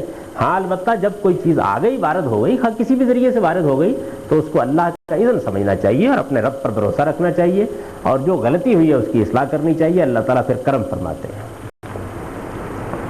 میرے اندر اللہ پر بھروسے کا بہت فقدان ہے, کوئی ایسا طریقہ بتائیں. میں بہت پریشان ہوں, کوشش بہت کرتا ہوں, نماز بھی پڑھتا ہوں, مگر ابھی تک کوئی خاص کامیابی نہیں ہوئی. نیز یہ بھی بتائیں کہ ایسے مرض کیوں کر انسان کو لاحق ہوتے ہیں. قرآن مجید کو بہت سمجھ کر پڑھیے. امراض سب انسانوں کو لاحق ہوتے ہیں, کسی کو کم, کسی کو زیادہ. یہ خیال نہ کیجئے کہ یہ صرف آپ ہی کو لاحق ہوا ہے، ہم میں سے سب لوگ کسی نہ کسی مرض میں مبتلا ہوتے ہیں، اور جتنے بھی اس طرح کے روحانی امراض ہیں ان کے لیے قرآن مجید کو سمجھ کر پڑھیے، صالحین کی صحبت میں بیٹھیے، اور یہ خیال نہ کیجئے کہ ایک بار آپ نے قرآن کھول کر پڑھا، ایک دن مسجد میں چلے گئے، ایک دن نماز پڑھی، ایک دن 2 سجدے کیے، ایک دن کسی صالح آدمی کی مجلس میں بیٹھے اور اس کے بعد چشم زدن میں ہر چیز تبدیل ہو جائے گی۔ نہیں، آدمی کو جس طریقے سے دنیا میں دوسری چیزیں سیکھنے کے لیے مسلسل ریاض کرنا پڑتا ہے، اسی طرح اپنی تربیت کے لیے بھی مسلسل ریاض کیجیے۔ گر گر کر آدمی اٹھتا ہے، پھسل پھسل کر آدمی سنبھلتا ہے، بس اس کو اس جانب بڑھتے چلے جانا چاہیے، یہاں تک کہ آہستہ آہستہ گرنے کا عمل کم ہوتا چلا جاتا ہے اور سنبھلنے کی کیفیت بڑھتی جاتی ہے۔ یہ تو ہے نیچرل طریقہ اور صحیح طریقہ۔ اس سے ہٹ کر بعض لوگ ایسے طریقے اختیار کرتے ہیں جو بالکل نشے کی نوعیت کے ہوتے ہیں، وہ میں بھی آپ کو بتا سکتا ہوں، لیکن ان کا اثر بالکل وقتی ہوتا ہے اور اس میں آدمی کی شخصیت میں توازن بھی پیدا نہیں ہوتا۔ صحیح اصلاح کا طریقہ یہ ہے کہ آپ اپنی اصلاح خود کریں، اس کے لیے دین کا بتایا ہوا طریقہ اختیار کریں اور اصلاح میں تدریجی تبدیلی پر ایمان رکھیں، تو صحیح اصلاح ہوگی اس کے نتیجے۔ دریا یا نہر کا پانی پاک ہوتا ہے اگر پانی کی مقدار ایسی ہے کہ آدمی کا ذوق یہ کہتا ہے یا تجربہ یہ کہتا ہے کہ بس ٹھیک ہے، یہ میں اس سے وضو کر سکتا ہوں یا میں اس کو پی سکتا ہوں، تو اس کا فیصلہ آپ کر سکتے ہیں۔ اس کے لیے کوئی فقہ بنانے کی ضرورت نہیں، آدمی اپنے حالات کے لحاظ سے یہ فیصلہ کرتا ہے۔ ممکن ہے کہ ایک دیہات میں رہنے والا آدمی جس پانی سے وضو کرنا گوارا کر لے، اس سے میں آپ گوارا نہ کریں، تو اس معاملے میں دین پابندی نہیں لگاتا، آدمی کے ذوق اور رجحان پر چیزوں کو چھوڑ دیتا ہے۔ جوئے کی کیا تعریف ہے؟ انعامی بانڈز، کھیلوں وغیرہ مثلا کرکٹ ٹورنامنٹ میں رکھا گیا انعام اور شرط لگانا کس زمرے میں آتے ہیں؟ جوئے کی کسی تعریف کی ضرورت نہیں، ہر آدمی جانتا ہے کہ جوا کیا ہوتا ہے۔ یعنی جب آدمی کچھ روپیہ انویسٹ کرتا ہے اور پھر اس کے بعد کھیل کے طور پر اس سے روپیہ حاصل کرتا ہے تو اس کو جوا کہتے ہیں، اور ہر آدمی اس سے بہت اچھی طرح سے واقف ہے۔ جب آپ میدان میں اترتے ہیں، کوئی جدوجہد کرتے ہیں، کوئی کام کرتے ہیں یا کسی اور طریقے سے آپ روپیہ کماتے ہیں، تو اس کے اور جوئے کے فرق سے انسانی فطرت ہمیشہ سے واقف ہے۔ یہ جتنی بھی چیزیں آپ نے بیان کی ہیں، ان میں بھی آدمی یہ جان لیتا ہے کہ کب وہ کسی چیز کا انعام دے رہا ہے، یعنی آپ نے کچھ کھلاڑیوں نے کھیل کھیلا، وہ اس میں کامیاب ہوئے، آپ نے ان کو انعام دے دیا، تو ہر آدمی جانتا ہے کہ یہ انعام ہے، لیکن آپ اس کے اوپر شرط لگا کر بیٹھ گئے ہیں کسی دوسرے آدمی کے ساتھ اور وہاں پہ روپیہ جو ہے وہ لیا جا رہا ہے، دیا جا رہا ہے، تو سب لوگ اس کو جوا کہتے ہیں۔ اب کرکٹ کے معاملے میں جوئے کا معاملہ ہوا تو کیا دنیا کو اس کا فیصلہ کرنے میں غلطی لگی ہے؟ ہر آدمی جانتا ہے کہ جوا کب ہوتا ہے اور انعام کب ہوتا ہے۔ باقی پرائز بانڈز کے بارے میں پہلے عرض کر چکا ہوں کہ یہ اصلاً سود ہے، یعنی یہ سود ہی ہے جس کو آپ کو 2%، 4%، 10% دینے کے بجائے جمع کر کے پورا ڈال کر اس لوگوں میں تقسیم کر دیا جاتا ہے، اور کوئی چیز نہیں۔ نبی صلی اللہ علیہ وسلم نے فرمایا ہے کہ جب امام رکوع کرے تو تم بھی رکوع کرو اور جب سجدہ کرے تو تم بھی سجدہ کرو۔ ایک شخص رفع یدین نہیں کرتا اور اگر وہ امام کے پیچھے نماز پڑھے تو کیا وہ بھی امام کی پیروی کرے؟ اگر وہ امام کی پیروی کر لے تو اچھی بات ہے، اس لیے کہ رفع یدین کا استحباب نبی صلی اللہ علیہ وسلم سے ثابت ہے، اس میں کوئی حرج کی بات نہیں ہے۔ لیکن اگر وہ ایسا نہ کرے تو اس میں بھی حرج کی کوئی بات نہیں۔ اس کی وجہ یہ ہے کہ نماز کی حیات میں کچھ چیزیں وہ ہیں جو سنت کے طور پر جاری کی گئی ہیں، ان میں امام کی طابقاً نال بن نال پیروی ہونی چاہیے۔ استحباب کے امور جتنے ہیں ان میں آزادی دی گئی ہے، چنانچہ امام دعا کچھ اور کر رہا ہوتا ہے، ہم دعا کچھ اور کر رہے ہوتے ہیں۔ اسی طریقے سے یہ عام طور پر تشہد میں انگلی اٹھاتے ہیں، یہ بھی نماز کے لازمی سنن میں سے نہیں ہے، ہو سکتا ہے امام کا یہ نقطہ نظر نہ ہو، وہ نہ اٹھائے، آپ اٹھا سکتے ہیں۔ تو وہ چیزیں جو نماز کی مجموعی حیات کے اندر سنت کے طور پر جاری کی گئی ہیں ان کی تو پیروی ضروری ہے، باقی امور میں آپ آزاد ہیں، اس میں پیروی لازم نہیں ہے۔ سجدہ اور رکوع چونکہ انہی امور میں سے ہیں اس لیے ان میں امام کی پیروی کرنی ضروری ہے۔ قرآن مجید میں ایک جگہ شیطان کو فرشتہ کہا گیا، جیسا کہ فرمایا فرشتوں سے کہا کہ آدم کو سجدہ کرو مگر ابلیس نے نہیں کیا۔ دوسری جگہ فرمایا کہ شیطان جنوں میں سے تھا، اس کی وجہ کیا ہے؟ قرآن مجید میں کبھی شیطان کو فرشتہ نہیں کہا گیا۔ یہ تو عربی زبان کا اسلوب ہے کہ اس میں جب کسی کو کوئی حکم دیا جاتا ہے تو استثناء بھی بتا دیتا ہے کہ اس حکم میں کون کون شامل تھا، تو یہ معلوم ہوتا ہے اس سے کہ فرشتے، جنات اور باقی مخلوقات بھی اس حکم میں شامل تھی، مکلف مخلوقات۔ دوسری جگہ قرآن نے واضح کر دیا کہ شیطان یا ابلیس جنوں میں سے تھا، تو اس لیے یہ کوئی تضاد نہیں ہے، ایک ہی بات قرآن مجید نے کہی۔ مجھے وہم اور خوف کا مرض لاحق ہے اور چھوٹی چھوٹی باتوں پر دل میں عجیب سے خیالات آتے ہیں۔ میں نے اپنی زندگی اور روزمرہ کے معاملات کا بھی مطالعہ کیا تو معلوم ہوا کہ میں دین سے دور ہوں، کوشش کر رہا ہوں کہ اپنے معاملات کو تبدیل کروں۔ دعا کیجیے کہ اللہ تعالیٰ میری مدد کرے۔ نیز کوئی دعا یا کوئی عبادت کا طریقہ بتائیں جس سے میں اس مشکل سے نکل سکوں۔ رسول اللہ صلی اللہ علیہ وسلم کی دعاؤں کے مجموعے چھپے ہوئے ہیں، وہ بڑی ہی عمدہ دعائیں ہیں۔ ایک بندے کو اپنے رب کے ساتھ کیا تعلق قائم کرنا چاہیے اور اس کے جذبات اپنے مالک کے لیے کیا ہونے چاہیے، ان دعاؤں میں بڑی خوبی کے ساتھ بیان ہوئے ہیں۔ دعاؤں کا کوئی مجموعہ لے لیجئے، اس میں رسول اللہ صلی اللہ علیہ وسلم کی دعائیں منتخب کر لیجئے اور ان کا مطالعہ کیجئے، ان کو پڑھیے، وہ دعائیں کیجئے، ان میں سے کچھ دعائیں اگر یاد ہو سکے تو یاد کر لیجئے۔ آپ یہ دیکھیں گے کہ آپ کے نفس پر اس کا غیر معمولی اثر ہوگا۔ صالحین کی صحبت اٹھائیے، اللہ تعالیٰ کی کتاب کا مطالعہ کرتے رہیے، اگر معاملہ اس حد سے آگے بڑھ جائے تو کسی اچھے ماہر نفسیات سے مل لیجیے۔ یہ ختم وغیرہ آج کل لوگ کرتے ہیں، کیا یہ بھی دین کا حصہ ہے؟ یا آپ بتائیے، دین میں ایسی کوئی چیز نہیں ہے۔ نماز کے آخر میں ہم جو سلام دونوں طرف کرتے ہیں، یہ سلام کیا ہے اور کس کے لیے ہے؟ جب ہم نماز سے فارغ ہوتے ہیں تو اس کی علامت یہ مقرر کی گئی ہے کہ دائیں بائیں السلام علیکم ورحمۃ اللہ کہا جائے۔ مسجد میں جب آپ نماز پڑھ رہے ہوتے ہیں وہاں تو انسان بھی موجود ہوتے ہیں، آپ کے دائیں بھی ہیں بائیں بھی ہیں، اور آپ ظاہر ہے کہ انہی لوگوں کے اوپر سلامتی کی دعا کرتے ہیں۔ جب آپ مسجد میں نماز نہیں پڑھ رہے ہوتے تو اس میں آپ چاہیں تو ایک ہی جانب منہ پھیر کر بھی نماز ختم کر سکتے ہیں، دونوں جانب منہ پھیرنا ضروری نہیں ہے۔ اس میں السلام علیکم ورحمۃ اللہ علیہ جب کہتے ہیں تو یہ بات یاد رکھنی چاہیے کہ قرآن مجید سے بھی یہ بات معلوم ہوتی ہے اور احادیث سے بھی معلوم ہوتی ہے کہ اللہ کے فرشتے اور دوسری بہت سی مخلوقات ہیں جن کے لیے آپ کی طرف سے یہ سلامتی کی دعا ہو جاتی ہے۔ چنانچہ حضور صلی اللہ علیہ وسلم کا بتایا ہوا طریقہ تو یہ ہے کہ اگر آپ خالی گھر میں جاتے ہیں تو وہاں بھی جا کے یہی کہیے کہ السلام علیکم، تاکہ اللہ کی سب مخلوقات کے لیے سلامتی کی دعا آپ کی طرف سے ہو جائے۔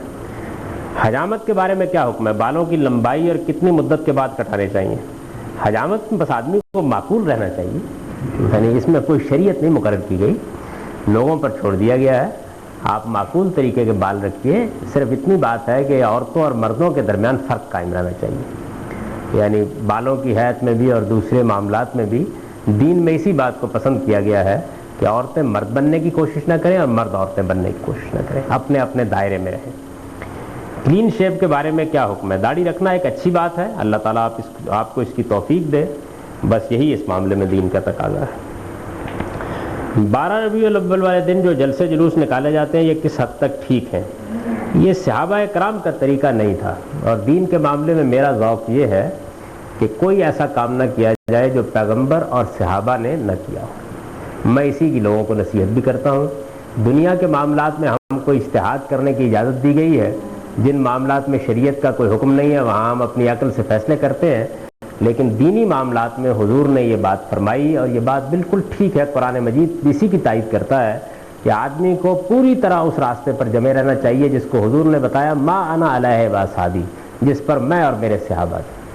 تو میں دین کے معاملات میں شدت کے ساتھ اس بات کا قائل ہوں کہ جو کام بھی کرنا ہے وہ ہونا چاہیے جو صحابہ کرام نے کیا ہے، اور صحابہ کرام کے بارے میں یہ بات یاد رکھنی چاہیے کہ اللہ تعالیٰ نے جو نیکی بھی مقدر کی تھی اس سے وہ محروم نہیں ہوئے، ان کو خدا نے خود خیر امت قرار دیا ہے، ان کو دین کا گواہ بنایا ہے، اور ان کے بارے میں یہ کہا ہے کہ بحیثیت جماعت اللہ تعالیٰ نے اسی طرح ان کا انتخاب کیا جس طرح اللہ پیغمبروں کا انتخاب کرتا ہے۔ یہ کوئی معمولی جماعت نہیں ہے، اس کے طریقے سے ادنا درجے کا کوئی انحراف نہیں کرنا چاہیے۔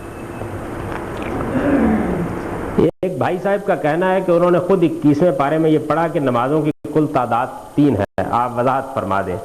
میں نماز پر ایک تفصیلی لیکچر دے چکا ہوں اور یہ بتا چکا ہوں کہ یہ قرآن کا موضوع ہی نہیں ہے، وہ غلط جگہ سے نماز کی تعداد جاننے چلے گئے ہیں۔ قرآن مجید سے پہلے ہی نماز دین کی حیثیت سے رائج تھی، تمام انبیاء کے ہاں نماز موجود رہی ہے، حضور صلی اللہ علیہ وسلم بعثت سے پہلے بھی نماز کا اہتمام کرتے تھے، اور میں تو آپ کو بتا چکا ہوں کہ سیدنا ابو ذر غفاری اپنے بارے میں یہ بیان کرتے ہیں کہ میں حضور کو دیکھنے سے بھی پہلے نماز کا قائل ہو چکا تھا، اور بالخصوص اس روایت میں عشاء کی نماز کا اور فجر کی نماز کا انہوں نے ذکر کیا ہے۔ تو اس لیے نماز جو ہے یہ قرآن سے شروع نہیں ہوئی، نماز پہلے سے موجود تھی، قرآن میں اس کا ذکر آیا ہے۔ یہ نبی صلی اللہ علیہ وسلم اور انبیاء علیہ السلام کی سنت ثابتہ ہے، اور وہ 5 کی تعداد میں ہمیشہ سے رائج ہے، امت نسلاً بعد نسلاً بالاجماع اس کو اخذ کر رہی ہے، اس معاملے میں کوئی تردد نہیں کرنا چاہیے۔ وہ غلط جگہ سے نماز کی تعداد معلوم کرنے چلے گئے۔ علماء فرماتے ہیں کہ اللہ سے ڈرو، لیکن میرے ناقص فہم کا خیال ہے کہ اصل اللہ سے ڈرنا نہیں بلکہ اس سے محبت کی جانی چاہیے۔ یہ جو اللہ سے ڈرو کہا جاتا ہے تو اس کا مطلب یہ نہیں ہوتا جیسے کسی ہوے سے آدمی ڈرتا ہے، اس کا مطلب اصل میں یہ ہوتا ہے کہ اللہ کے بارے میں آدمی بے خوف نہ ہو، بے پرواہ نہ ہو، اسے ہمیشہ احساس رہے کہ میرا مالک میری گرفت کر سکتا ہے، اس کا مطلب یہ ہوتا ہے، یعنی جس کو قرآن میں تقوی سے تعبیر کیا گیا ہے۔ اللہ کے بارے میں بے پرواہ نہ ہونا، اس کے حدود کا خیال رکھنا، اور اس کے بارے میں اس اندیشے میں مبتلا رہنا کہ کہیں میں اس کی گرفت میں نہ آ جاؤں۔ اور اس معاملے میں محبت اور خوف دونوں کا جو مقام ہے اس کو دین کے سب سے بڑے عارف سیدنا صدیق اکبر نے بڑی خوبی سے بیان کر دیا ہے کہ میرا معاملہ اللہ تعالیٰ کے ساتھ یہ ہے، وہ فرماتے ہیں کہ اگر مجھے یہ بتایا جائے کہ ساری دنیا جہنم میں جائے گی اور ایک آدمی جنت میں جائے گا تو مجھے اپنے رب سے اتنی محبت اور اتنی توقع ہے کہ میں سمجھتا ہوں وہ میں ہوں گا، اور مجھے اس کا خوف یہ ہے کہ اگر مجھے یہ بتایا جائے کہ ساری دنیا جنت میں جائے گی ایک آدمی جہنم میں جائے گا تو میں ہمیشہ ڈرتا ہوں کہیں میں وہ نہ ہو جاؤں۔ اسی مقام پر آدمی کو کھڑا رہنا چاہیے۔ کثرت اولاد آبادی میں اضافہ اور وسائل کی کمی کے خدشات قرآن مجید کی آیت لا تقتلوا اولادکم کی روشنی میں نحن نرزقکم، قرآن مجید میں تو جب اللہ تعالیٰ اولاد دے دیتا ہے اس کے بعد کی بات بیان ہوئی ہے، یعنی جب اللہ نے ایک فیصلہ کر دیا اولاد آپ کے یہاں ہو گئی، پھر یہ خیال نہ کیجئے کہ اللہ تعالیٰ کی جگہ آپ اس کے رازق ہیں، پھر اللہ رزق دیتا ہے اس کو بھی، اور آپ اس کو اسی محبت کے ساتھ پالیے، اس کے حقوق کا خیال رکھیے۔ یہ جو کچھ بھی احتیاط ہے وہ اولاد کے پیدا ہونے سے پہلے کرنی چاہیے، اور وہ بہرحال آپ کا حق ہے، اور حق کیا بلکہ واجب ہے بعض حالات میں، یعنی اگر آدمی اللہ تعالیٰ کے بتائے ہوئے حدود کی عقلی خلاف ورزی کرتا ہے تو اس کے نتائج بھگت لیتا ہے۔ قرآن کی آیت اس کے بعد سے شروع ہوتی ہے۔ میں نے آپ کی تصنیف اسلامی شریعت کے اساسی مسائل پڑھی جس میں آپ نے ارتداد کی سزا کو موجودہ زمانے میں درست نہ قرار دیتے ہوئے یہ دلائل دیے ہیں کہ چونکہ اللہ اور اس کے رسولوں کا غالب آنا ہوتا ہے اس لیے انہیں رسولوں کو قتل نہیں کیا جا سکتا، لیکن سورہ مائدہ کی آیت میں اللہ تعالیٰ نے فرمایا ہے کہ ہم نے اپنے بنی اسرائیل سے پختہ عہد لیا، ان کی طرف بہت سے رسول بھیجے، مگر جب کوئی رسول آیا ان کی خواہشات کے خلاف تو کسی کو اس نے جھٹلا دیا اور کسی کو قتل کر دیا۔ ارتداد کے بارے میں میری تصنیف باہر موجود شاید آج تو نہیں ہے لیکن بالعموم ہوتی ہے، برہان اس میں تفصیلی طور پر پڑھ لیجئے، میں نے اس میں دلائل بیان کر دیے ہیں۔ یہ جو بات آپ نے فرمائی ہے یہ میں نے اس طریقے سے نہیں بیان کی، میں نے تو یہ بیان کیا کہ رسولوں کے لیے غلبہ مقدر ہے، یعنی ان کو غالب آنا ہوتا ہے، لہذا ان پر کوئی موت کی ایسی کیفیت نہیں طاری ہو سکتی جو اس غلبے کے خلاف ہو، یہ بات ہے جو میں نے بیان کی ہے۔ باقی جس آیت کا آپ نے ذکر کیا مائدہ کی جو آیت ہے، بیان ہی یہی آیت بقرہ میں بھی آ چکی ہے، اور بقرہ میں جہاں یہ آیت آئی ہے اس کی میں تفسیر لکھ چکا ہوں اور بتا چکا ہوں کہ وہاں رسول کا لفظ اصطلاحی معنی میں استعمال نہیں ہوا، اور اس کے دلائل بھی میں نے بیان کر دیے ہیں، تو حضرائے کرم اشراق کے شمارے میں اس کو دیکھ لیجیے۔ یتیم پوتے کی وراثت کے سلسلے میں آپ نے یہ رائے دی ہے کہ دادے کے ترکے میں اس کا حصہ ہونا چاہیے، جبکہ اکثر علماء کرام اور شریعت کورٹ کا فیصلہ اس کے حق میں نہیں۔ مولانا مودودی صاحب بھی یتیم پوتے کی وراثت کے سلسلے میں فرماتے ہیں کہ دادا وصیت کے ذریعے سے یتیم پوتے کے لیے جائیداد کا حسب منشا حصہ مقرر کر سکتا ہے۔ برائے کرم اپنی رائے کی وضاحت فرما دیں۔ میں نے اس وقت بھی یہ واضح کر دیا تھا کہ شریعت میں اس معاملے میں کوئی قانون سازی نہیں کی گئی، یہ معاملہ سرتاسر استنباط اور اجتہاد کا ہے، لہذا اس معاملے میں اختلاف ہو سکتا ہے۔ جن اہل علم نے دوسری رائے دی ہے وہ بھی اس کے دلائل دیتے ہیں، میرے نزدیک جو ان کے دلائل ہیں وہ اس معاملے میں مضبوط نہیں ہیں۔ قرآن مجید کے اسلوب سے یہ بات نکلتی ہے کہ اگر اس کو اس کے باپ کا حصہ دیا جائے تو یہ عین منشاء خداوندی ہوگا۔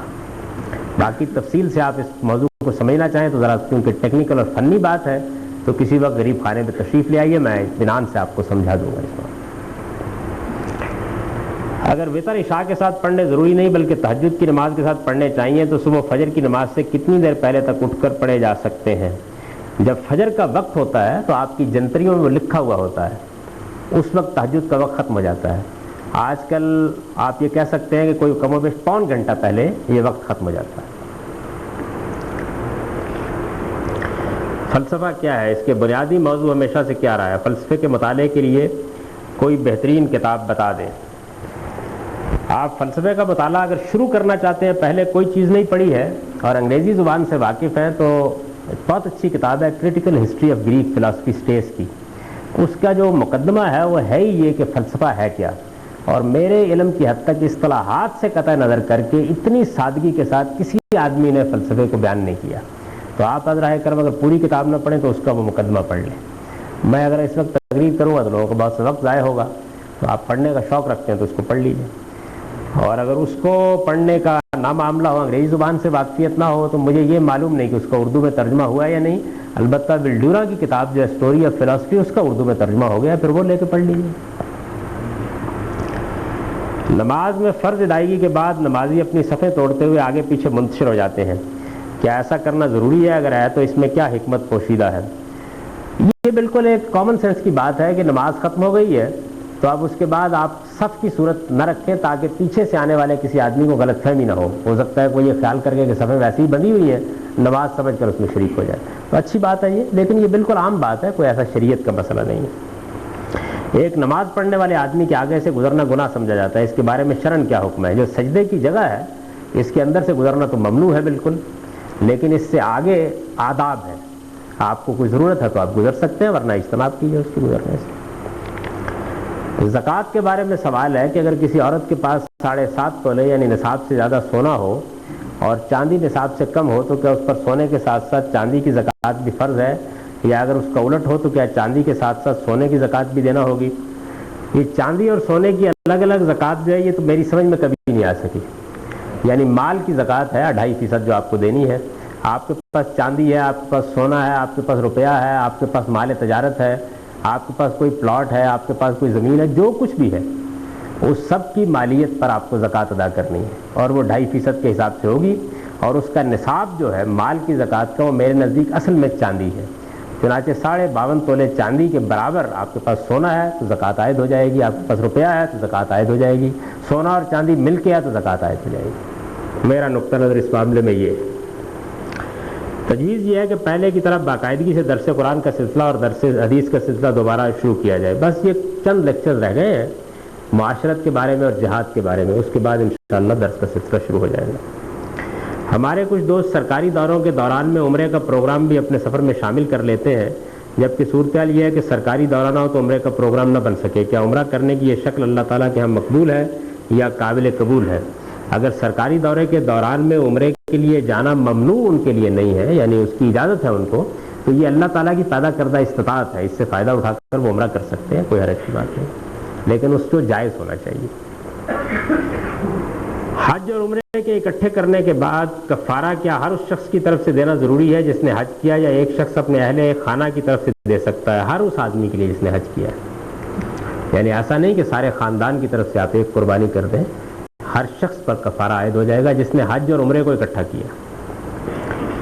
ایک شخص بڑی مشکل سے لیے حج کے لیے رقم جمع کرتا ہے لیکن کسی ضرورت مند کی ضرورت پوری کرنے کے لیے رقم اسے دے دیتا ہے اور بعد میں حج نہیں کر سکتا، ایسی صورت میں کیا کسی ضرورت مند کو ترجیح دینی چاہیے یا فرض ادا کرنا چاہیے؟ اگر آپ کے سامنے ایسی ضرورت آ گئی ہے کہ جس ضرورت میں آپ سمجھتے ہیں کہ آپ کو اس کو پورا کرنا چاہیے، یعنی ناگزیر ضرورت ہے، تو پورا کر دیجیے، اللہ تعالیٰ آپ کو حج کا ثواب دے گا انشاءاللہ۔ کیا بسم اللہ قرآن کی صورتوں کا حصہ ہے؟ اگر نہیں تو اس کی کیا دلیل ہے؟ قرآن مجید کا حصہ ہے بسم اللہ، صورتوں کا حصہ تو نہیں، صورتوں کے اوپر لکھی جاتی ہے جس طریقے سے ہم اپنے خط پر لکھتے ہیں، لیکن یہ اللہ تعالیٰ کی طرف سے لکھی گئی ہے اور اسی طرح سے قرآن مجید کا حصہ ہے۔ قرآن مجید میں ایک مقام پر سورہ کے اندر بھی یہ آئی ہے، انہ بسم اللہ الرحمن الرحیم کے الفاظ میں، تو اس صورت میں وہ سورہ کا حصہ بن گئی ہے۔ آپ نے لکھا ہے کہ انبیاء علیہ السلام اپنے معاشرے کے مؤثر طبقوں کو پہلے مخاطب کرتے ہیں، کیا یہ شریعت کا حکم ہے یا محض حکمت عملی کا مسئلہ؟ اگر یہ شریعت ہے کہ تو کیا دائی حضرات کے لیے بھی یہی حکم ہے؟ میں نے اس کو واضح کر دیا ہے، اب جو میں نے لکھا ہے اپنی کتاب قانون دعوت پر نظر ثانی کرتے ہوئے، تو واضح کر دیا ہے کہ انبیاء علیہ السلام کے لیے ضروری اور انبیاء میں سے بھی رسولوں کے لیے ضروری، اس کی وجہ یہ ہے کہ ان کو خاص نتائج نکالنے ہوتے ہیں، باقی جہاں تک عام دائی ہیں وہ اپنی صلاحیت کے لحاظ سے جہاں چاہیں بات کی ابتدا کر سکتے ہیں، یہ میں نے لکھ دیا ہے، وضاحت سے لکھی ہے۔ ایک بھائی صاحب جن کا تعلق فقہ جعفریہ سے ہے، ان کا کہنا ہے کہ حضور صلی اللہ علیہ وسلم پر نزول قرآن کے آغاز کے متعلق جو واقعہ مشہور ہے وہ سب من گھڑت ہے، آپ اس کی وضاحت فرما دیں۔ یہ واقعہ اگر آپ لکھ دیتے تو میں اس کے بارے میں کچھ کہہ سکتا۔ واقعہ جو عام طور پر مشہور ہے وہ یہی ہے کہ رسالت مآب صلی اللہ علیہ وسلم غار حرا میں تھے اور وہاں جبریل آئے اور انہوں نے آ کے آپ سے یہ کہا کہ آپ لوگوں کو پڑھ کے قرآن سنائیے، تو آپ نے فرمایا کہ میں تو کوئی لوگوں کو اس طرح کی مذہبی باتیں سنانے والا آدمی نہیں ہوں، تو 2-3 مرتبہ جب انہوں نے یہ بات کہی تو پھر انہوں نے سینے سے لگا کے بھینچا اور پھر قرآن کا نزول شروع ہو گیا۔ یہ واقعہ حدیث کی مستند کتابوں میں بیان ہوا ہے اور بظاہر اس میں کوئی قابل اعتراض بات نہیں ہے۔ ان کے دلائل کیا ہیں اس کو من گھڑت قرار دینے کے؟ اگر وہ سامنے ہو تو میں اس پر کوئی تبصرہ کر سکتا ہوں۔ آپ نواز شریف صاحب کی اس بات پہ بہت تعریف کرتے تھے کہ انہوں نے کارگل کا سارا بوجھ اپنے کندھوں پر لے لیا اور زبان سے کوئی بات نہیں کی۔ اب جب نواز شریف صاحب نے چپ توڑ دی ہے تو اب آپ کیا کہتے ہیں؟ کیا نواز شریف صاحب نے یہ ثابت نہیں کیا کہ ان کا ظرف بہت چھوٹا ہے نواز شریف صاحب نے مملکت کے راز افشا نہ کرنے کا حلف اٹھایا تھا. کارگل پر بول کر انہوں نے کیا دین کی خلاف ورزی نہیں کی؟ جو بات اچھی ہے میں اس کی تعریف کرتا ہوں, جو بات بری ہے اس کے بارے میں ہمیشہ یہ کہتا ہوں کہ اللہ تعالیٰ اس کے شر سے ہم سب کو بچائے. یہ معاملہ انہوں نے جس موقع پر کیا ہے ان کے لیے موضوع نہیں تھا. جو اس کے کرنے کا وقت تھا افسوس یہ کہ اس پر خاموش رہے, اور جب اس خاموش رہنے کا وقت تھا تو وہ بول پڑے. تو اس پر میں ان کے لیے صرف دعا کر سکتا ہوں اور کچھ نہیں کر سکتا. ایک روایت بیان ہوئی ہے کہ فاطمہ رضی اللہ عنہ ایک دن نبی صلی اللہ علیہ وسلم کے گھر آئیں, تو آپ نے پوچھا ہے فاطمہ تم علی سے ناراض ہو کر تو نہیں آئیں؟ تو فاطمہ رضی اللہ عنہ نے کہا نہیں. تو آپ نے فرمایا اگر تم ناراض ہو کر آتی اور راستے میں تمہیں موت آ جاتی تو میں تمہارا جنازہ نہ پڑھاتا. کہ یہ روایت صحیح ہے؟ یہ روایت کسی مستند کتاب میں میری نظر سے نہیں گزری. آپ اس کا حوالہ دیں تو پھر میں اس کے بارے میں کچھ کہہ سکتا ہوں. ابو لہب کے لونڈی آزاد کرنے کے بارے میں جو لوگ حدیث عام طور پر بتاتے ہیں اس پر روشنی ڈالیں. یہ جو ہمارے ہاں سیرت کی کتابیں ہیں ان میں یہ روایت بیان ہوتی ہے اور ٹھیک ہوگی, مطلب اس پہ کوئی اعتراض نہیں ہوتا. ظاہر ہے کہ اگر اولاد ہوئی ہے یا بتیجا ہوا ہے تو اس موقع کے اوپر لوگ خوشی کرتے ہی ہیں, اور نبی صلی اللہ علیہ وسلم کی شخصیت سے بعد میں جو معاملات پیدا ہوئے وہ تو ظاہر ہے کہ اس وقت سامنے بھی نہیں تھے. لوگ روزے بھی رکھتے ہیں اور قربانی بھی کرتے ہیں لیکن تقویٰ پیدا نہیں ہوتا. آخر کیوں؟ اس کی وجہ یہ ہے کہ لوگ دین کی حقیقتوں پر کم توجہ کرتے ہیں اور مراسم پر زیادہ توجہ کرتے ہیں. تو علماء کو چاہیے, اہل علم کو چاہیے کہ وہ دین کی حقیقتوں پر لوگوں کو متوجہ کریں. اصل چیز باطن ہے, وہ درست ہو گیا تو پھر ظاہر بھی درست ہو جائے گا. جناب وقت ہو گیا, یہ سوالات باقی رہ گئے, ان پہ انشاءاللہ آئندہ درس میں. اقول قولی ھذا واستغفر اللہ لی ولکم ولسائر